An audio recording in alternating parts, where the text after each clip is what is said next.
गर्मी चरम पर थी। जंगल की मिट्टी फट चुकी थी। झीलों का पानी सूख चुका था। पत्तों की हरियाली जैसे कहीं खो गई थी। हवा में धूल थी और हवा भी इतनी गर्म कि सांस लेना कठिन हो गया था। चारों तरफ खामोशी थी, एक डरावनी, थकी हुई, बुझी हुई खामोशी। चंपी चिड़िया एक ऊंचे सूखे पेड़ की शाखा पर बैठी थी, चारों ओर नजर दौड़ाते हुए। उसकी चोंच सूख चुकी थी, पंख बेजान लग रहे थे। वो सोच में डूबी थी। क्या ये वही जंगल है जो कभी फूलों से महकता था, जहां हर सुबह मीठी मैना गाया करती थी?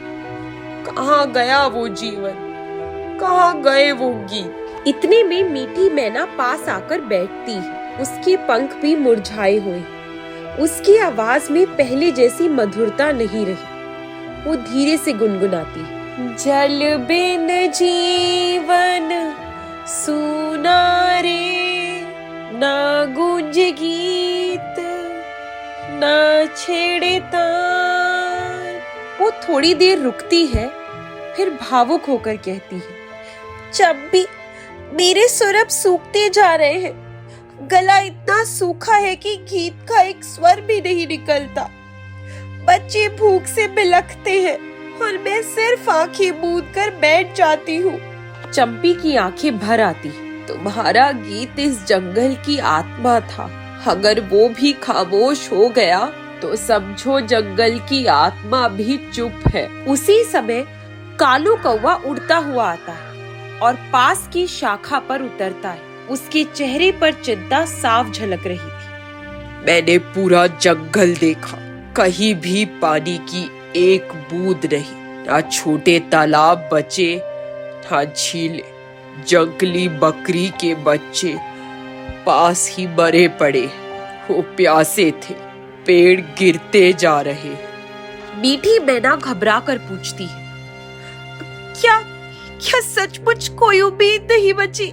हर दिशा से निराशा लौट रही है। बादल दूर रहते जैसे कोई रुष्ट देवता हो। अब धुनकी कौवी भी उड़ती हुई आती है। उसके साथ बिक्की और बिक्कू चिड़िया भी है। वो सब थकी हुई है। धुनकी कौवी कहती है, ये सिर्फ मौसम का दोष नहीं है।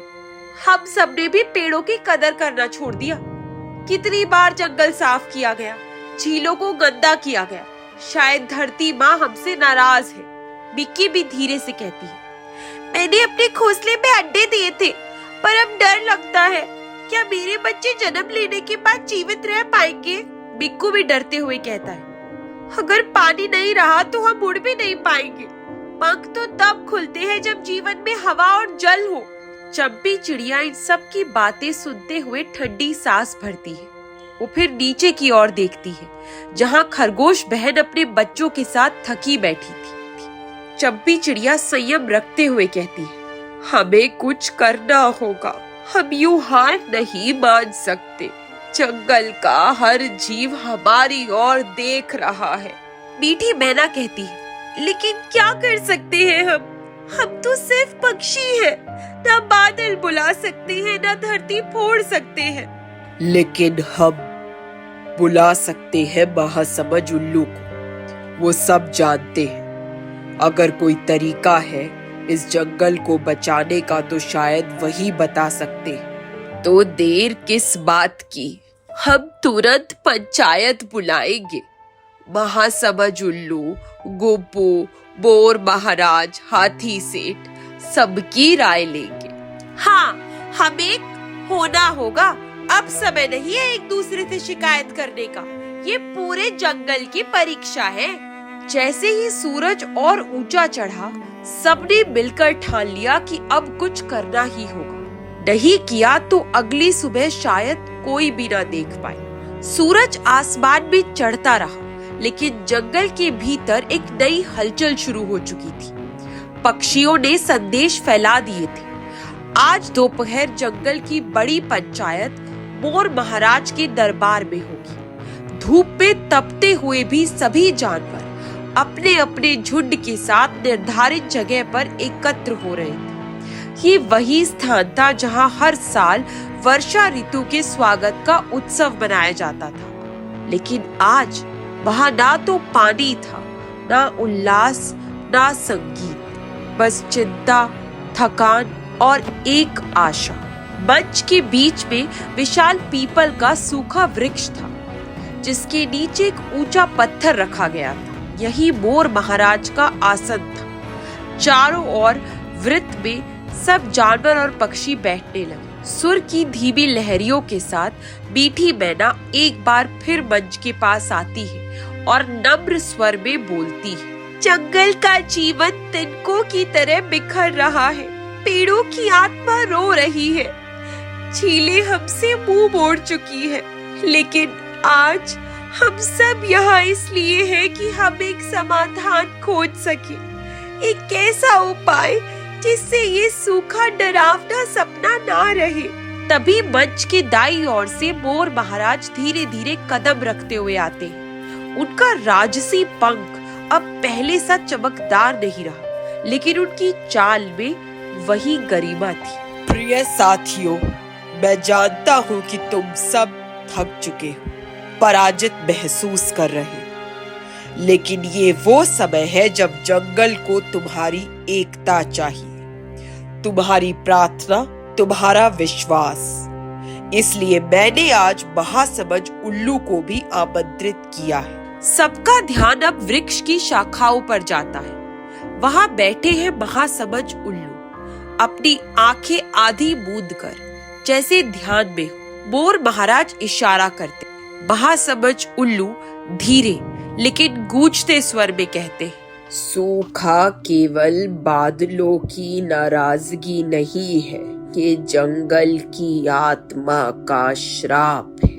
वर्षों से हम उसकी पुकार को अनसुना करते आए हैं, उसकी चेतावनियों को अनदेखा किया। अब समय आ गया है आत्मा को शुद्ध करने का। हाथी सेठ गंभीर आवाज में पूछते हैं, लेकिन समाधान क्या है महासमझ?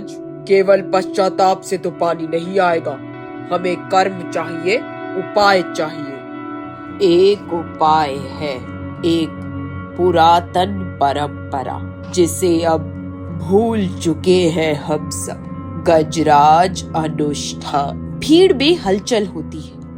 चीकू वानर कान खुजाते हुए पूछता है, गजराज अनुष्ठान वो क्या होता है? हमने कभी सुना नहीं। बहुत पहले जब जंगल में ऐसा ही सूखा पड़ा था, तब सभी हाथियों ने एक साथ मिलकर एक अनुष्ठान किया था। वो तालाब के सूखे तल में एकत्र हुए थे और मिलकर अपने पैरों से पृथ्वी पर कंपन किया था। उसी ध्वनि से आकाश हिला था, बादल जागे थे और वर्षा आई थी। लोमड़ी जी सोचते हुए पूछती है, यानी हमें हाथियों की मदद चाहिए, लेकिन इतने सारे हाथी कहाँ से आएंगे? हमारे जंगल में तो अब केवल 3 बचे हैं। इसलिए हमें गुब्बू की सहायता लेनी होगी। अब चारों तरफ कान खड़े हो जाते, सब गुब्बू को देखना चाहते।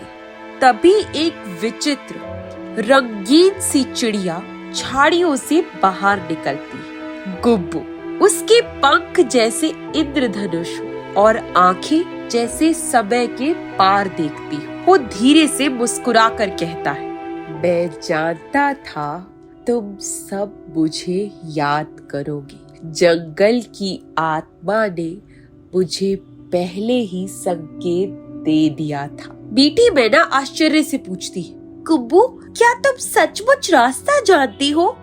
गजराज अनुष्ठान अब भी संभव है, पर इसके लिए हमें दूर के जंगलों से हाथियों को बुलाना होगा।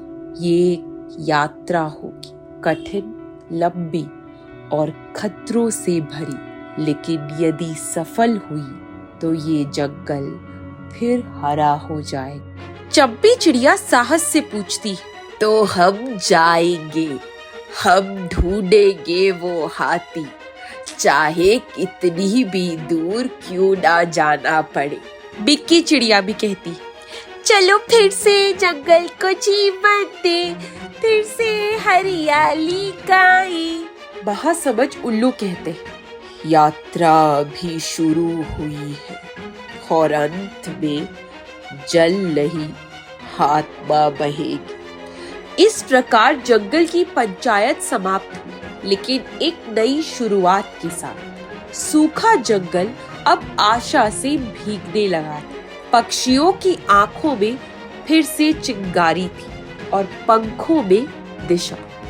जंगल की पंचायत के अगले ही दिन सूरज ने जब सुनहरी किरणें फैलाई, तब चंपी चिड़िया, गुब्बू, मीठी मैना, कालू कौवा, धुनकी कौवी और चीकू वानर मिलकर एक नई यात्रा पर निकल पड़े। दूर गहरे जंगलों की ओर, जहाँ कभी हाथियों के झुंड रहा करते थे। सभी चल पड़े पूर्व दिशा की ओर, जहाँ पहाड़ों के पीछे छुपे जंगलों की बातें गुब्बू ने कही थी। रास्ता कठिन था, झाड़ियों से भरा और हर जगह सूखे पत्तों की खड़खड़ाहट थी।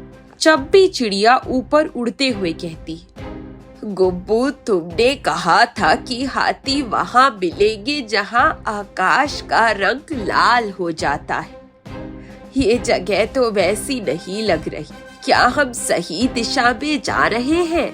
गुब्बू पंख फैलाते हुए कहता है। चंपी, दिशा आंखों से नहीं, हृदय से महसूस होती है।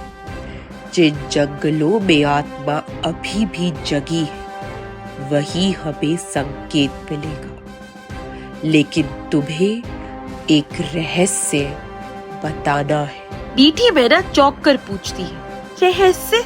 कौन सा रहस्य? ये जंगल केवल भौगोलिक नहीं, ये भावनाओं और विश्वासों का भी है। हमें हाथी केवल तब मिलेगी जब हम उस वृक्ष की आत्मा को जगाएगी जो कभी हाथियों की छाव था। कालू कौवा सिर खुजलाते हुए कहता है, वृक्ष की आत्मा? अब ये नया झमेला शुरू हुआ। धुनकी कौवी शांत स्वर में कहती है, नहीं कालू, अगर महासमझ उल्लू और गुब्बू दोनों ये कह रहे हैं तो कुछ तो होगा। हमें कोशिश करनी ही चाहिए। अब सभी रुकते हैं एक वीरान घाटी में, जहाँ बीचों बीच एक बहुत बड़ा पर सूखा हुआ वट वृक्ष था। उसकी शाखाएं नीचे झुक चुकी थी, जैसे वो थक कर बैठा। चीकू वानर थोड़ा चिढ़कर कहता है, ये तो पेड़ नहीं, सूखी हड्डी है, इससे क्या होगा? यहाँ कोई हाथी नहीं आने वाला।